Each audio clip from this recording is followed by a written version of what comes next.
2027 is fast approaching, and of course, Nigeria political landscape are actually taking shape. We have seen quite a number of deflections from opposition parties to the ruling party, APC. We're going to be looking at these trends of deflections and what it actually means for Nigeria's election coming in 2027. You stick around as we talk about the Nigeria political landscape ahead of 2027. Hi, I'm Olukade Olumoyiwa.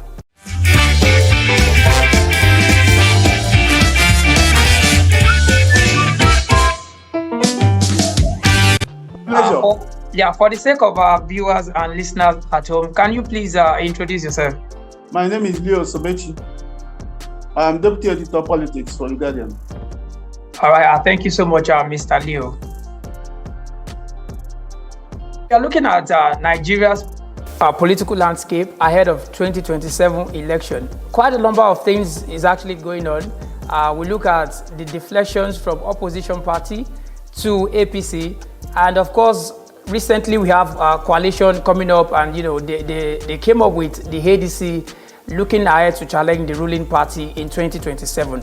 What is your own opinion, or how would you react to some of these ongoing behind the scenes that we are seeing in the political landscape of Nigeria?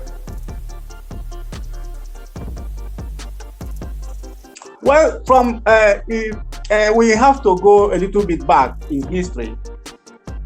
In 1999, when this presidential democracy started, you will discover that what was apparent was the intervention of the military.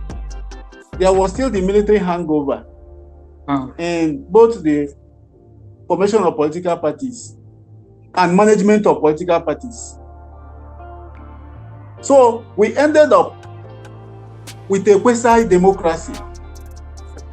Reason being that a former military leader who has been used to command and control became the president. He had no background training or experience in politics, in the dialectics of politics, or civil governance. So you now saw the element of jackboot politics, which ended up in a garrison style of the PDP. The lack of internal democracy in political parties vitiated that democratic experience expected by Nigerians. The ideals of democracy were lost. So fast forward to 2025, what you call coalition is at best a gang up by politically exposed people to retrieve power or to take political power by just the mere force of their person, not the ideas they enunciate. So you now see the element of garrison politics at play again. Because if you look at the National Assembly, there is a total loss of citizen inclusion. Not many legislators, both state and federal, undertakes citizen consultation prior to any major motion or bill in the legislative houses. What you now see is the play of persons and not the people. These individual aspirations now make it seem as if the essential element of democracy, which revolves around the people, is lost. We have been listening to hear what are the bullet points or the underpinning arguments of those trying to coalesce under another platform. So you now see that instead of bottom-up approach, you have an imposition of ideas. Thank you. Thank you, Mr. Leo, for that one. I'm looking at this angle that Recently, President Tinubu celebrated 2 years in office, and we were on the street. We asked Nigerians their reactions to, the 2 years in office so far, and many of them, their opinion were mixed feelings. Some were still hopeful that, of course, the remaining 2 years will be quite, different from what we have. Whatever is going to be good might always be like this at first, but that's not where I'm going. I'm looking at the masses now. Ahead of 2027, APC looks to be gaining more forces with the deflections. And then the coalition, APR, what's it called, ADC, we have the obedience movement with Peter Obi and all that. Just 2 days ago, the running mate of Peter Obi in 2023 election, that's Professor Dati, announced that he is going to also be contesting for the presidential. It looks as if the coalition or the opposition per se is not really intact. So how does this affect Nigerians? What do I mean in sense that people are looking forward to alternatives? Some are saying that, they are looking at who and what party can challenge the ruling party. What is your own take as regards this? Does the masses have another option to what they currently have? No, you still see that idea I was talking about of citizen exclusion and power play. Because even when you allude to Tinubu's 2 years in office, the two own goals he scored made him to be coming from the back. By two own goals, I mean, you understand? The two own goals are the removal of the subsidy and the flotation of the naira without having a cabinet, without the proper debriefing of his economic management team. Do you understand? It's an own goal. So what you see him trying to do is that a man who is driving a lorry down the road, he was just trying to hold the fore. Okay. You understand? That's how I describe those policy initiatives as own goals.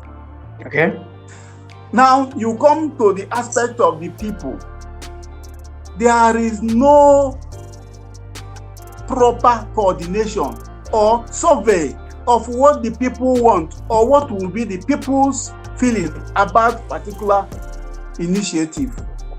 So this conversation should precede policy decisions, not after. You see, you can still see the jackboot mentality, the garrison politics. We are in power, we have to do it without factoring in the people aspect, that is democracy, the demo. I think I really understand you, because if we look at democracy as per se, this is a government they say it's for the people. But what we have currently, is it really for the people? Because outrightly, I think we all know the answer, because the people obviously have no say as it stands. Okay, so just to digress a little bit before we round up, we have seen quite a number of deflections, major deflections to opposition party and of course to the coalition. Recently, the presidential candidate for PDP in 2023, talking about His Excellency Atiku, officially resigned from the PDP and joined the ADC. Meanwhile, Mr. Obi, yet to do that. And people are now beginning to ask questions. Is Peter Obi really with the coalition or not? So your own take as regards these deflections on the part of the ADC, do you see them being strong enough without Peter Obi? And do you think Peter Obi alone can also mount a sustainable challenge for 2027? Well, you spoke about Atiku. I am sorry to say that Atiku have shown himself so much inclined to leadership without recourse to the feeling of his followers.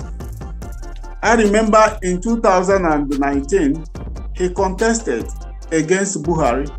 Yeah.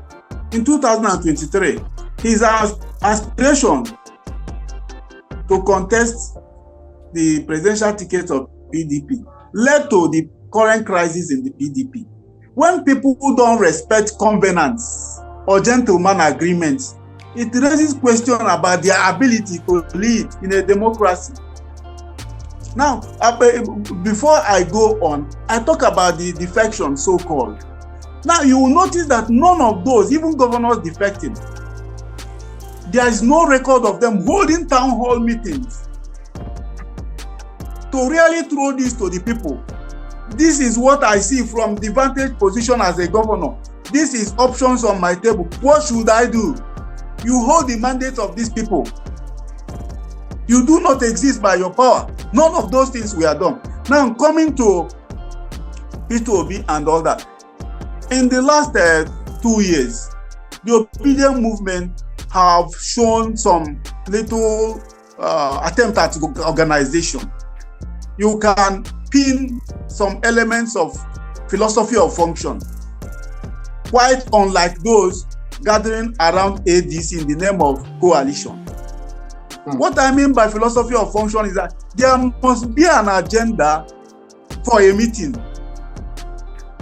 It is the only agenda of a meeting that differentiates it from a mob, a marketplace. So the coalition, as far as I'm concerned, is the marketplace of power mongers. Excuse me. All right, Mr. Leo. The movement of P2OB per se has said that there should be integrity as background of leadership recruitment. You should look at competence, you look at character. These are the basic essentials for which the citizens can assess, can evaluate those who want to lead them. But this same jackboot mentality, the garrison politics is still at play. Okay. So, as to whether the people will have the last laugh in 2027 depends on how much work is done in the legislature by way of electoral reforms to make sure that the voices of people are heard, not smothered. Okay. And talking about the electoral reforms, I think President Tinubu made the proposals. There were this initiative with HINEC, and they are working on some of this initiative to get better ahead of 2027. Just on the last call, what would be your own advice, to the electoral bodies, so that we will not have a reoccurrence of the disparities and issues we had in previous elections for 2027? I think that any serious effort to reform the electoral system in the country will start by ensuring that INEC is truly independent and that the masses have a say in who presides over the commission, and that parties will have representatives. You understand? Very well, so sir. There will be objectivity. Okay. I think because of our time, yes, we would have to go now. But I must really appreciate you, Mr. Leo Sobechi from Abuja. Thank you for joining us on the show today. My pleasure. Thank you for the work you do. Thank you. And yes, subsequently we will reach out to you to discuss more as we look at the landscape of the future, elections. I appreciate that. That's the work we do. Thank you. You're welcome, sir. Thank you so much. It's been an insightful edition on Guardian Talks today as we look, into the political landscape of Nigeria ahead of 2027 election. We're going to be bringing you subsequent developments as regards this particular one. I am Oluka Olumuyo, and it's been an awesome time with you on the show today. Until next time, I'm out of here.